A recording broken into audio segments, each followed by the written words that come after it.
ओम नमः शिवाय। राधे राधे, जय श्री कृष्णा। तो आषाढ़ मास चल रहा है और आषाढ़ मास में सुनेंगे स्कंद पुराण की कथा। कहते हैं आषाढ़ महीने में स्कंद पुराण की कथाएं कहानियाँ कोई सुनता है पढ़ता है उसको बहुत ही शुभ फल मिलता है और वो काल से भी लड़ जाता है। तो शिव को प्रसन्न करना है तो स्कंद पुराण महाकाल की कथा सुने, जो आज हम आपको सुनाने जा रहे हैं। कथा प्रारंभ करने से पहले सभी माता बहनों से अनुरोध है कि कमेंट बॉक्स में ओम नमः शिवाय जरूर लिख दें। बोलिए ओम नमः शिवाय। तो कथा प्रारंभ करते हैं कि एक गांव में माटी नाम का एक बड़ा शिव भक्त था। उसने संतान प्राप्ति के लिए 100 साल तक शिवजी का कठोर तप किया था। शिवजी ने उसे संतान का वरदान दिया। कुछ समय आने पर उसकी पत्नी गर्भवती हुई। गर्भवती तो हो गई लेकिन उसका जो बच्चा था वो नहीं हुआ।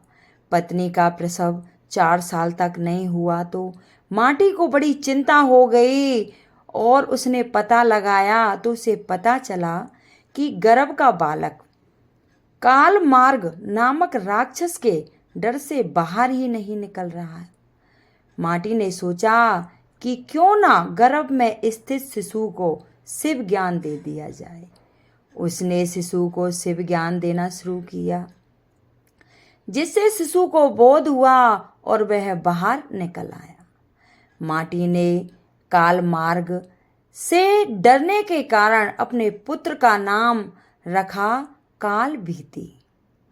काल भीति जन्म से ही परम शिव भक्त थे।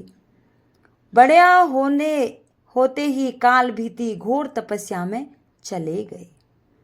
बेल के पेड़ के नीचे पैर के अंगूठे पर खड़े हो वह 100 वर्षों तक एक बूंद भी पानी पिए बिना मंत्रों का जाप करते रहे। 100 वर्ष पूरे होने पर एक दिन एक आदमी जल से भरा हुआ घड़ा लेकर आया। काल भीति को नमस्कार कर उसने कहा कि जल ग्रहण कीजिए। काल भीति बोले, आप किस वर्ण के हैं और आपका आचार व्यवहार कैसा है, यह सब जानने बिना मैं जल नहीं पी सकता। पानी वाला आगंतुक बोला, मैं जब अपने माता पिता को ही नहीं जानता तो मैं अपने वर्ण का क्या कहूँ। आचार विचार और धर्मों से मेरा कोई वास्तव नहीं है। काल भीति ने कहा, मेरे गुरु के अनुसार जिसके कुल का ज्ञान ना हो उसका अन्न जल ग्रहण करने वाला तत्काल कष्ट में पड़ जाता है। मैं पानी नहीं पीऊंगा श्रीमान। आगंतुक बोला, तुम्हारी बात पर हंसी आती है। जब सब में भगवान शंकर ही निवास करते हैं तो किसी को बुरा नहीं कहना चाहिए, क्योंकि इससे भगवान शंकर की भी निंदा होती है। यह जल अपवित्र कैसे हुआ? घड़ा मिट्टी का बना हुआ है और आग में पका है, फिर जल से भरा है। मेरे छूने से अशुद्धता आ गई तो अगर मैं अशुद्ध होकर इसी धरती पर हूँ तो आप यह क्यों नहीं रहते? आकाश में कोई नहीं रहता है। काल भीति ने कहा, सभी में शिव ही हैं। सबको शिव मानने वाले नास्तिक लोग खाना छोड़कर मिट्टी क्यों नहीं खाते? राख और धूल क्यों नहीं पकाते? मैं यह नहीं कह रहा कि सब शिव भक्त नहीं हैं, भगवान शिव में ही है। मेरी बात ध्यान से सुनिए। सोने के गहने बहुत तरह के बनते हैं, कुछ शुद्ध सोने के तो कुछ मिलावटी, खरे खोटे सभी आभूषणों में सोना तो है। इसी प्रकार ऊंच नीच शुद्ध अशुद्ध सब में भगवान सदा शिव विराजमान है। जैसे खोटा सोना खरे के साथ मिलकर एक हो जाता है। इसी तरह शरीर को भी व्रत, तपस्या और सदाचार आदि के लिए सुशुद्ध करके शुद्ध बना लेने पर मनुष्य निश्चय ही खरा सोना होकर स्वर्गलोक में जाता है। तो शरीर को कोटि अपवित्र चीजों से बिगाड़ना ठीक नहीं है।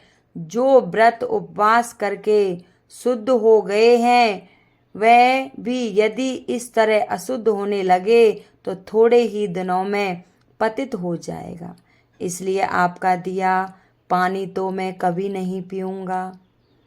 काल भीति के ऐसे कहने पर आगंतुक हंसने लगा। उसने दाहिने अंगूठे से जमीन कुरेद कर एक बहुत बड़ा गड्ढा तैयार किया। फिर उसी में वह सारा जल लुढ़का दिया। गड्ढा भर गया, पानी बचा रहा। फिर उसने अपने पैर से ही कुरेद कर एक तालाब बना दिया और बचे हुए जल से उस तालाब को भर दिया। यह अद्भुत दृश्य देखकर कालभूति जरा भी नहीं चौंके। आगंतुक बोला, ब्राह्मण देव, आप हैं तो मूर्ख, परंतु बातें पंडितों सी करते हैं। लगता है आपने विद्वानों की बात नहीं सुनी। कुआं दूसरे का, घड़ा दूसरे का और रस्सी दूसरे की है। एक पानी पिलाता है और एक पीता है। सब समान फल के भागी होते हैं। ऐसा ही मेरा भी जल है। तुम धर्म के ज्ञाता हो, फिर क्यों नहीं पियोगे? काल भीति ने विचार किया, यदि एक कार्य में अनेक सहायता हो तो काम करने वाले को मिलने वाला फल बांटकर समान हो जाता है। बात तो ठीक है। काल भीति ने उस मनुष्य से कहा, आपका यह कहना ठीक है। कुएं और तालाब का पानी पीने से में दोष नहीं है। फिर भी आपने तो अपने घड़े के जल से ही इस गड्ढे को भरा है। यह बात सामने देखकर मैं हरगिज इसे नहीं पीऊंगा। काल भीति के हट पर वह पुरुष हंसता हुआ अंतर ध्यान हो गया। अब काल भीति को अचरज हुआ। सोचने लगे कि यह क्या किस्सा है। इतने में ही उस बेल के पेड़ के नीचे धरती फाड़कर सुंदर चमचमाता शिवलिंग प्रकट हो गया। तब काल भीति ने कहा, जो पाप के काल हैं, जिनके कंठ में काला चिन्ह सुशोभित होता है, तथा जो संसार के काल रूपी हैं, उन भगवान महाकाल की मैं शरण लेता हूँ। आप हमें शरण दीजिए। आपको बारंबार प्रणाम है।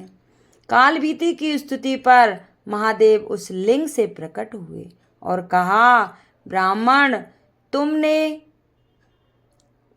तीर्थ में रहकर मेरी जो आराधना की है उससे मैं संतुष्ट हूँ। अब काल मार्ग से तुम निर्भय रहो। मैं ही मनुष्य रूप में प्रकट हुआ था। मैंने यह गड्ढा और तालाब सब तीर्थों के जल से भरा है। यह परम पवित्र जल तुम्हारे लिए ही लाया था। तुम मुझसे कोई मनवांछित वर मांगो। काल भीति ने कहा, प्रभु, यदि आप मुझ पर प्रसन्न हैं तो सदा यहाँ निवास करें। इस शिवलिंग पर जो भी दान पूजन किया जाए वह अक्षय हो। आपके दान से मुझे मुक्ति दिलाइए, इसलिए यह शिवलिंग महाकाल के नाम से प्रसिद्ध हो। भगवान बोले, जो कोई अक्षय तृतीया, शिवरात्रि, श्रावण मास, चतुर्थी, अष्टमी, सोमवार तथा विशेष पर्व के दिन इस पर सरोवर में स्नान करके इस शिवलिंग की पूजा करेगा, वह शिव को ही प्राप्त होगा। यहाँ किया हुआ जप तप और रुद्र जप सब अक्षय होगा। तुम नदी के साथ मेरे दूसरे द्वारपाल बनोगे। काल पर विजय पाने से तुम महाकाल के नाम से प्रसिद्ध होगे। शीघ्र ही राजश्री कर्णधम यहाँ आएंगे, उन्हें धर्म का उपदेश करके तुम मेरे लोक में चले आओ। यह कहकर भगवान रुद्र उस लिंग में ही लीन हो गए। स्कंद पुराण की यह कथा श्रवण पाठन एवं मनन करने से आशुतोष महाकाल अत्यंत प्रसन्न होते हैं। बोलिए महाकाल की जय। अगर ये मेरी कथा किसी को अच्छी लगी हो तो कृपया लाइक सब्सक्राइब करें, कमेंट बॉक्स में जय हर हर महादेव जरूर लिखें। बोलिए शंकर भगवान की जय।